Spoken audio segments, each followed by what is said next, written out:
दोस्तों, कहानी की शुरुआत 1945 के समय से होती है। ये समय सेकेंड वर्ल्ड वॉर के खत्म होने वाला समय था। यहाँ हम एक जापानीज फाइटर प्लेन देखते हैं जिसे कोइची नाम सा पायलट उड़ा रहा था। इस प्लेन में अचानक से कोई खराबी आ जाती है, इसलिए कोइची एक आइलैंड पर प्लेन को लैंड करता है। दरअसल इस आइलैंड पर रिपेयर बेस था जहाँ सभी प्लेन्स को सुधारा जाता था। यहाँ कोइची ताजिबाना नाम के मैकेनिक से अपने प्लेन को सुधारने का कहता है। जब ताजिबाना प्लेन को चेक करता है तो उसे पता चलता है कि प्लेन में कोई खराबी नहीं है, जिससे वो समझ जाता है कि कोइची ने अपने आखिरी मिशन को ना करने के लिए प्लेन के खराब होने का बहाना बनाया है। इसलिए ताजिबाना कोइची के पास जाता है और उससे कहता है कि मैं जानता हूँ कि तुमने मिशन ना करने के लिए प्लेन के खराब होने का बहाना बनाया है। दरअसल कोइची को जो मिशन दिया गया था उसमें उसकी जान जाने वाली थी, इसलिए उसने मिशन को छोड़ने का डिसीजन लिया था। यहाँ कोइची ताजिबाना से घबराकर उससे दूर चला जाता है और समुद्र के किनारे बैठ जाता है। तब एक मैकेनिक उसके पास आता है और उससे कहता है कि तुमने जो किया वो सही किया, क्योंकि इस मिशन में तुम्हारी जान जाने वाली थी। थोड़ी देर बाद कोइची समुद्र में कुछ मछलियों को देखता है जो कि मरी हुई थी, जिससे उसे बहुत अजीब लगता है, लेकिन वो इस बात पर ज्यादा ध्यान नहीं देता है। इसी तरह रात हो जाती है और कोइची बेस पर आ जाता है, जिस दौरान वहाँ इमरजेंसी अलर्ट बजने लगता है, जिससे सबको लगता है कि दुश्मन उन पर हमला करने वाले हैं। लेकिन सर्च लाइट से आसपास देखने पर उन्हें एक बहुत ही बड़ा क्रिएचर दिखता है जो कि समुद्र से उनकी ओर आ रहा था। इस क्रिएचर का नाम गॉडजिला है, जो दिखने में बहुत खतरनाक होता है। सभी लोग उसे देखकर चौंक जाते हैं और उससे बचने के लिए छुपने लगे हैं। इस बीच ताजिबाना कोइची से कहता है कि तुम एक फाइटर हो और तुम्हें अपने प्लेन में बैठकर गॉडजिला पर हमला करना चाहिए। इसीलिए कोइची अपने प्लेन में जाकर बैठ जाता है, लेकिन जैसे ही गॉडजिला उसके सामने आता है तो वो बहुत घबरा जाता है और डर के कारण गोलियां नहीं चला पाता है। ये देख ताजिबाना और उसके साथी अपनी गन से गॉडजिला पर शूट करने लगते हैं, जिससे गॉडजिला को बहुत गुस्सा आ जाता है और वो अपने सामने आने वाले सभी लोगों को मारकर फेंकने लगता है। साथ ही वो कुछ लोगों को खा भी जाता है, जिसके बाद गॉडजिला पूरे बेस को तबाह कर देता है। इधर कोइची डर के कारण प्लेन में ही बैठा हुआ था, तभी गॉडजिला उसके प्लेन को उठाने के लिए आगे बढ़ता है। ये देख कोइची जल्दी से प्लेन से बाहर कूद जाता है और गॉडजिला प्लेन को उठाकर फेंक देता है, जिससे एक ब्लास्ट हो जाता है और कोइची बेहोश हो जाता है। अगली सुबह जब कोइची को होश आता है तो वो देखता है कि उसके सभी साथी मर गए हैं, पर ताजिबाना किसी तरह बच गया था और सभी की बॉडीज को एक जगह पर लाकर रख रहा था। जब ताजिबाना कोइची को देखता है तो वो उस पर बहुत गुस्सा होता है और उससे कहता है कि अगर तुम गॉडजिला पर हमला करते तो हमारे साथियों की जान बच सकती थी। इससे कोइची को बहुत दुख होता है। अब वॉर खत्म हो जाता है और सभी सैनिक अपने अपने घर निकल जाते हैं। साथ ही कोइची भी अपने घर आ जाता है, जहाँ वो देखता है कि वॉर के कारण सब कुछ तबाह हो गया है और उसका घर भी पूरा टूट गया है। तभी उसकी पड़ोसिन सुमिको उसे देखती है और उससे कहती है कि आखिर तुम वॉर में बच कैसे गए? जरूर तुम अपनी जान बचाने के लिए छुप गए होगे। इसके बाद सुमिको दुखी होते हुए कोइची को बताती है कि एक ब्लास्ट में तुम्हारे पेरेंट्स और मेरे सभी बच्चे मारे गए हैं। अपने पेरेंट्स के मरने की खबर सुनकर कोइची पूरी तरह टूट जाता है और बहुत दुखी हो जाता है। कुछ दिन बाद हम कोइची को बाजार में देखते हैं, जहां पुलिस कंबल चुराने वाली एक लड़की का पीछा कर रही होती है। इस लड़की के पास एक छोटी बच्ची भी थी। तभी कोइची उस लड़की के सामने आ जाता है। तब वो लड़की कोइची को अपनी बच्ची देकर वहां से भाग जाती है। इसके बाद कोइची उस बच्ची को लेकर वहां से जाने लगता है, जिस दौरान वो लड़की कोइची के पास आ जाती है, जिसे देख कोइची उसका नाम पूछता है, जिस पर वो लड़की अपना नाम नोरी को बताती है। अब कोइची वहां से जाने लगता है। तब नोरी को कोइची के पीछे पीछे उसके घर तक आ जाती है और आज रात उसके घर पर रहने का कहती है। यहाँ नोरी को बताती है कि मेरी शादी नहीं हुई है और ये बच्ची मेरी नहीं है। दरअसल इस बच्ची की माँ ब्लास्ट के दौरान मारी गई और उसने मरने से पहले मुझे अपनी बच्ची को सौंप दिया, इसलिए मैंने इसे पालने का डिसीजन लिया, क्योंकि मैं एक अनाथ हूँ और मैं इस बच्ची का दर्द समझ सकती हूँ। यहाँ कोइची नोरिको से कहता है कि वो डिनर करने के बाद यहाँ से चली जाए, लेकिन नोरिको बातें करते हुए कोइची के घर में ही सो जाती है। अगले दिन कोइची की पड़ोसन सुमिको कोइची से नोरिको और उसकी बच्ची के बारे में पूछती है। तब कोइची उसे सारी बात बताता है, जिससे सुमिको को उस बच्ची के ऊपर दया आ जाती है। इसीलिए वो उस बच्ची की देखभाल करने के लिए नोरिको की मदद करना शुरू कर देती है। यहाँ तक कि वो कोइची को चावल से भरा हुआ एक बैग देती है ताकि वो उस बच्ची को ठीक से खाना खिला सके। इसी तरह एक साल गुजर जाता है। तब एक दिन कोइची नोरिको को बताता है कि उसे एक गवर्नमेंट नौकरी मिली है, जिसमें उसे समुद्र की गहराई में जाकर दुश्मनों द्वारा बिछाए गए माइन बॉम्ब को ढूंढना है और उन्हें हमेशा के लिए खत्म करना है, जिसके लिए मुझे अच्छे पैसे मिलेंगे। जिस पर नोरिको कहती है कि ये काम बहुत खतरनाक है, लेकिन कोइची उसे बताता है कि हमारे पास अपना पेट भरने का यही तरीका है। अगले दिन जब कोइची अपने काम पर जाता है तो उसे पता चलता है कि गवर्नमेंट ने उन्हें मामूली से हथियार और एक बोट दी है, जबकि नौकरी देने से पहले कोइची को अच्छे हथियार और अच्छी बोट देने का वादा किया गया था।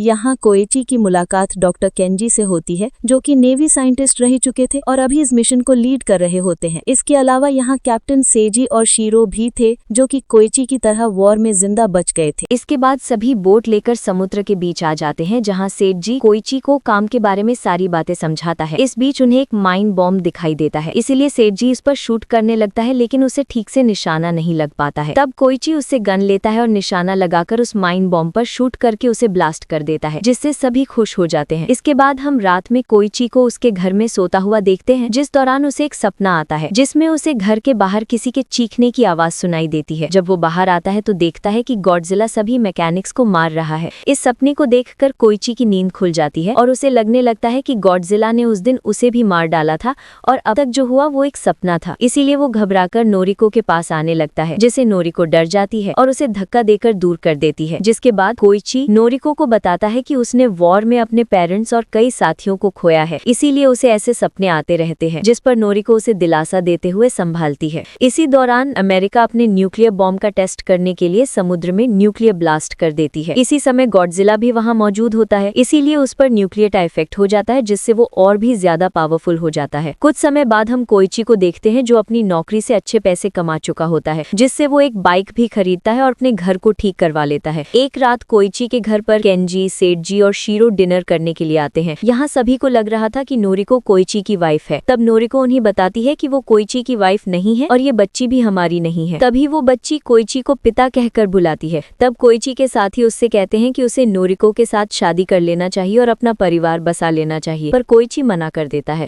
एक दिन नोरिको को भी जॉब मिल जाती है। तब वो कोइची को समझाती है कि मैं अपने पैरों पर खड़ा होना चाहती हूँ। साथ ही वो कहती है कि तुम मेरे जाने के बाद अच्छी लड़की से शादी करके खुशी खुशी एक परिवार बसा सकते हो। इसके अलावा वो उस बच्ची के लिए कहती है कि हमारी पड़ोसिन सुमिको बच्ची की देखभाल करने के लिए तैयार है, इसीलिए हम दोनों को उसकी चिंता करने की जरूरत नहीं है। इस बीच सबको पता चलता है कि अमेरिका के न्यूक्लियर टेस्ट के कारण गॉडजिला बहुत पावरफुल हो चुका है और वो जापान की तरफ आ रहा है, जिसे पहुंचने में सिर्फ एक ही हफ्ता लगेगा। अगले दिन कोइची अपने साथियों के साथ काम पर जाता है। तब उन्हें समुद्र में एक बड़ा सा अमेरिकन शिप मिलता है, जो पूरी तरह से तबाह हो गया था। तभी कोइची की नजर पानी में मरी हुई मछलियों पर जाती है, जिससे वो समझ जाता है कि गॉडजिला उनके आसपास ही है और उसी ने अमेरिकन शिप का ये हाल किया है। अब कोइची अपने साथियों को गॉडजिला के बारे में बताता है, जिससे शीरो बहुत डर जाता है, क्योंकि उनकी छोटी बोट से गॉडजिला से नहीं लड़ा जा सकता था। इसीलिए वो यहाँ से भागने का सोचते हैं, पर उसी समय गॉडजिला पानी से बाहर निकलता है और उनकी ओर बढ़ने लगता है। तब केंजी और कोइची पानी में माइन बॉम्ब को फेंकते हैं ताकि वो गॉडजिला के ऊपर ब्लास्ट कर सके, लेकिन गॉडजिला पर माइन बॉम्ब का कोई असर नहीं होता है। इसीलिए कोइची उस पर मशीन गन से शूट करने लगता है, लेकिन गोलियों का भी गॉडजिला पर कुछ असर नहीं हो रहा था। जिसके बाद केंजी एक और बॉम्ब पानी में डाल देता है, पर उस बॉम्ब को ब्लास्ट करने वाला तार टूट जाता है। इसीलिए कोइची उस बॉम्ब पर शूट करके उसे ब्लास्ट करने की कोशिश करता है, जिस दौरान बॉम्ब गॉडजिला के मुंह के पास चला जाता है और वो कोइची की गोली से ब्लास्ट हो जाता है, जिससे गॉडजिला की एक आंख और उसके मुंह का बड़ा हिस्सा टूट जाता है। पर थोड़ी देर में गॉडजिला के घाव ठीक हो जाते हैं और वो गुस्से में पानी से बाहर निकलकर बोट पर हमला करने लगता है। इसी दौरान वहां जापान की आर्मी आ जाती है और गॉडजिला पर अंधाधुंध गोलियां चलाने लगती है, जिससे गॉडजिला और भी ज्यादा गुस्से में आ जाता है और आर्मी वाली शिप पर हमला कर देता है। पर आर्मी उस पर गोलियां चलाना बंद नहीं करती है। इतनी गोलियां लगने के बाद गॉडजिला बहुत घायल हो चुका था, इसीलिए वो समुद्र में चला जाता है और फिर अचानक से बाहर आकर आर्मी की शिप को एक पल में खत्म कर देता है। जिसके बाद गॉडजिला दहाड़ता हुआ टोक्यो शहर की ओर जाने लगा है, जहां नोरिको ने अभी अभी जॉब ज्वाइन की थी।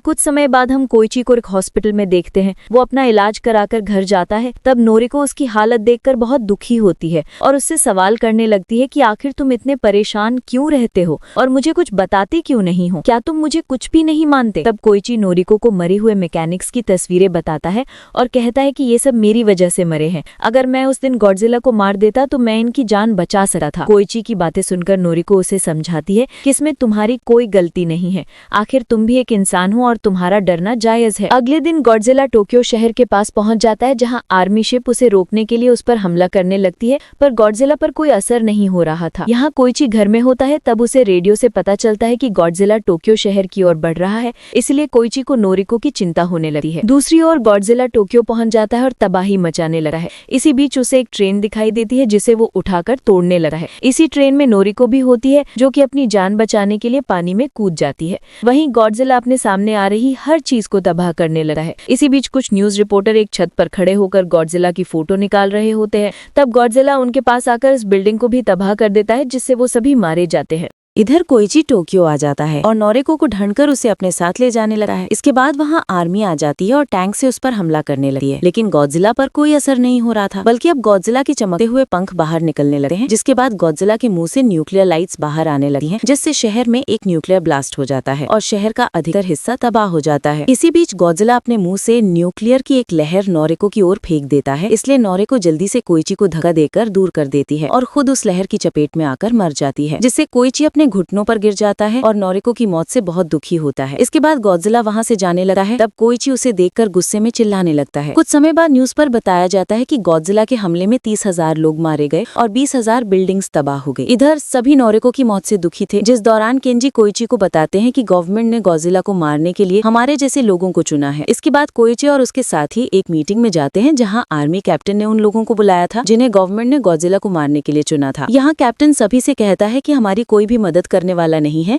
इसलिए हमें खुद मिलकर गॉडजिला को मारना होगा। तभी केंजी अपना प्लान बताते हुए कहता है कि हमें समुद्र के सबसे गहरे हिस्से के ऊपर गॉडजिला को बुलाना होगा और उसके शरीर के अलग अलग पार्ट्स पर गैस सिलेंडर्स बांधने होंगे ताकि वो पानी से ऊपर ना आ पाए और हमेशा के लिए समुद्र की गहराई में चला जाए, यानी कि गॉडजिला को 1500 मीटर की गहराई तक डुबा दिया जाएगा, जिससे उसकी मौत हो सकती है। तब कोइची उससे पूछता है कि क्या ये प्लान गॉडजिला को सच में मार देगा, जिस पर केंजी कहता है कि मैं इसकी गारंटी नहीं दे सकता, लेकिन मेरे पास एक दूसरा प्लान भी है। केंजी अपना दूसरा प्लान बताते हुए कहता है कि जब सिलेंडर्स गॉडजिला को गहराई में ले जाएंगे तब सिलेंडर से बड़े बड़े बलून्स बाहर आने लगेंगे, जिससे गॉडजिला गहराई में जाने के बाद अचानक ऊपर आने लगेगा और वो पानी का प्रेशर बर्दाश्त नहीं कर पाएगा। तभी हम उस पर बॉम्ब से अटैक कर देंगे, जिससे उसकी मौत हो जाएगी। केंजी का ये प्लान बहुत से लोगों को अच्छा नहीं लगता है, इसलिए वो वहाँ से चले जाते हैं, लेकिन ज्यादातर लोग उसके इस प्लान में साथ देना चाहते हैं, क्योंकि वो अपने देश को बचाने के लिए एक साथ काम करना चाहते हैं। वेल, अब कोइची और उसके तीनों साथी एक बार में बैठे होते हैं, जहाँ केंजी अपने साथियों को बताता है कि हम गॉडजिला को अपने ट्रैप में फंसाने के लिए उसकी दहाड़ वाली रिकॉर्डिंग चलाएंगे, जिसे सुनकर वो टोक्यो शहर में आ जाएगा और हम उसे अपने ट्रैप में फंसाना शुरू कर देंगे। तभी कोइची कहता है कि मुझे एक फाइटर प्लेन चाहिए, ताकि जब गॉडजिला शहर में आए तो मैं उसके ऊपर अटैक करके उसका ध्यान तुम लोगों से दूर कर सकूं। तब केंजी बताता है कि उसके पास एक फाइटर प्लेन है, लेकिन उसे ठीक करने के लिए किसी मैकेनिक की जरूरत है। ये सुन कोइची को ताचिबाना का ख्याल आता है, इसलिए वो उसे ढूंढने का सोचता है, लेकिन उसे ताचिबाना का एड्रेस नहीं मिलता है, इसलिए वो हर एड्रेस पर लेटर भेजना शुरू कर देता है ताकि किसी तरह ताचिबाना तक लेटर पहुंच जाए। एक दिन कोइची पर अचानक से कोई हमला कर देता है, जिससे वो बेहोश हो जाता है। जब उसे होश आता है तो उसके सामने ताचिबाना होता है। दरअसल ताचिबाना ने ही कोइची पर हमला करके उसे बेहोश किया था और अपने साथ घर ले आया था। वेल, यहाँ ताचिबाना कोइची के भेजे हुए लेटर्स से गुस्सा होता है, क्योंकि कोइची ने लेटर्स में लिखा था कि आइलैंड पर जितने लोग मरे थे उसका जिम्मेदार ताचिबाना है। दरअसल कोइची ने इस तरह के लेटर्स इसलिए लिखे थे ताकि ताचिबाना को गुस्सा आ जाए और वो उसे ढूंढते हुए उसके पास पहुंच जाए। खैर, यहाँ कोइची ताचिबाना से गॉडजिला को जान से मारने का प्लान बताता है और कहता है कि मैं अपनी गलती सुधारना चाहता हूँ और गॉडजिला को मारकर हम देश में रहने वाले सभी लोगों की जान बचा सकते हैं। ये सुनकर ताचिबाना उसकी हेल्प करने के लिए मान जाता है, जिसके बाद सभी लोग मिशन की तैयारी करने लगते हैं। तब केंजी सभी लोगों को अपने परिवार के साथ एक रात बिताने का कहता है, क्योंकि इस मिशन में उनकी जान भी जा सकती है। यहाँ केंजी और सेंजी शीरो से मिशन पर ना आने का कहते हैं, क्योंकि वो पहले से ही घायल होता है, लेकिन शीरो मिशन पर जाने के लिए जिद करने लगा है। इस बीच ताचिबाना प्लेन को सही करने का काम कर रहा होता है। वहीं कोइची अपने घर पर होता है। तब उसकी बच्चियों से एक पेंटिंग देती है, जिसमें उसने कोइची और नोरिको को बनाया होता है। पेंटिंग देने के बाद वो बच्ची रोने लगती है और कोइची से कहती है कि उसे नोरिको की याद आ रही है। ये सुन कोइची भी उदास हो जाता है, जिसके बाद वो बच्ची को सुला देता है और उसके पास एक लेटर रख के घर से निकल जाता है। अगली सुबह जब बच्ची उठती है तो वो लेटर सुमिको को दे देती है। लेटर खोलने पर सुमिको को कुछ पैसे मिलते हैं और उस लेटर में लिखा होता है कि तुम्हें इस बच्ची का ध्यान रखना है, जिससे सुमिको समझ जाती है कि कोइची ऐसे मिशन पर गया है जहाँ से जिंदा लौटने के बहुत कम चांस हैं। इधर ताचिबाना कोइची को बताता है कि उसने प्लेन को सही करके उसके कुछ पार्ट्स को बदल दिया है। इसके अलावा उसने प्लेन में सभी हथियार फिट कर दिए हैं। अब ताचिबाना कोइची को मोटिवेट करने के लिए उसे याद दिलाता है कि किस तरह गॉडजिला ने उनके मैकेनिक साथियों और नोरिको को मार डाला था, इसलिए गॉडजिला को मारकर उसे सभी लोगों की मौत का बदला लेना है। अगले दिन सभी मिशन पर आते हैं और गॉडजिला को बुलाने के लिए पानी में एक डिवाइस डाल देते हैं, जिसकी आवाज सुनकर गॉडजिला शहर में आ जाता है और एक शिप को उठाकर फेंक देता है। तब कोइची अपना प्लेन लेकर गॉडजिला के पास आ जाता है। वहीं केंजी सभी लोगों से अपने प्लान की हुई सारी चीजों के साथ आगे बढ़ने का कहता है। इधर कोइची गॉडजिला का ध्यान भटकाने के लिए उस पर गोलीबारी शुरू कर देता है,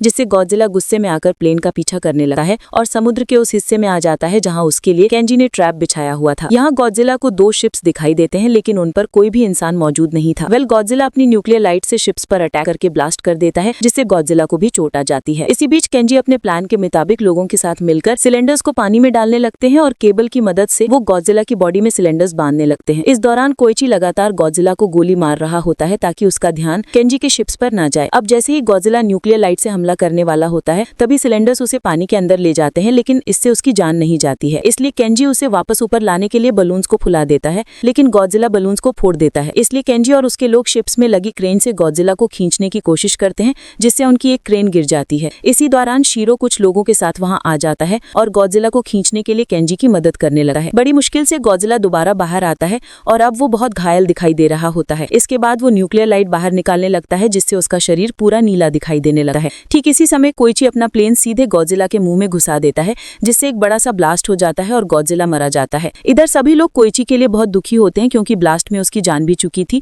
तभी सभी लोगों की नजर आसमान की ओर जाती है, जहां कोइची एक पैराशूट से नीचे आ रहा होता है। दरअसल ताचिबाना ने कोइची को जिंदा रहने के लिए कहा था और उसने प्लेन की सीट में एक पैराशूट फिट कर दिया था। सभी लोग कोइची को सलामी देते हैं। जब कोइची किनारे पर आता है तो उसके पास सुमिको आती है और उसे एक लेटर देती है, जिसे पढ़कर कोइची जल्दी से हॉस्पिटल की ओर भागता है, जहां हम देखते हैं कि नोरिको भी जिंदा है। कोइची उसे देखकर बहुत खुश हो जाता है और उसकी गोद में सर रखकर रोने लगता है। इसी बीच समुद्र के अंदर हम गॉडजिला के मांस का एक टुकड़ा देखते हैं, जिससे गॉडजिला दोबारा जिंदा हो रहा होता है, यानी कि गॉडजिला पूरी तरह से नहीं मरा था। इसी के साथ ये मूवी यहीं पर एंड हो जाती है।